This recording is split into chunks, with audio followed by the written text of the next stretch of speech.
This experience still traumatizes me to this day. So we find little Andrew, who's about 10 or 11, just hitting that awkward stage between like not really a kid, but you're still a kid, but you're also not a teenager. So you don't really know where to fit in. I was hitting that awkward stage pretty hard, to say the least. So it was a Wednesday night. Our preteen group from church was going to get ice cream at McDonald's. Already nervous. I'm a shy kid, very introverted. On top of that, very awkward. So this was going to be a long night ahead for me. We get to McDonald's. I'm trying to play it cool as a 10-year-old can play it. And we were also getting ice cream, which I don't know if you know this, but it's very hard to eat ice cream and try to look cool. It was just not going well at all for me. I just remember kind of being sitting there, like being quiet, not really talking to a lot of people. And to top it all off, my crush had came. This took things to a whole nother level. And so I remember sitting there and I had to go to the bathroom. I had to go pee. I'm thinking, if I get up and go to the bathroom, that's the worst decision I could make, because we're with a group of like 9 to 10 other 11, 12-year-olds. They're going to see me and make fun of me for going to the bathroom. That's what I'm thinking. How can I get to the bathroom without being noticeable? So I'm like kind of scoping out, okay, like there's the bathroom. I'm sitting here. If I slip out this way,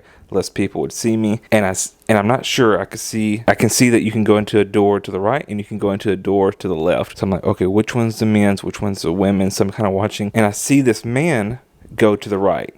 So I'm like, okay, the men's is on the right. That's the door I got to go to. So I sit there. I wait for my moment. The moment comes. I jump up, walk fastly to the bathroom. Walk in, head down, not looking, just walk in. As soon as I walk in the bathroom, no one's in there, but I notice there's no urinals. There's no urinal stalls. And I'm like, that's different. Go into one of the stalls, unzip, start relieving my bladder. And as I'm standing there, the girl that I had a crush on comes into the bathroom, dying laughing, and informs me then that, I'm in the girls' bathroom. I had walked into the girls' bathroom. So I think I just zipped up, head down again, didn't make eye contact with her. She's standing there at the door laughing.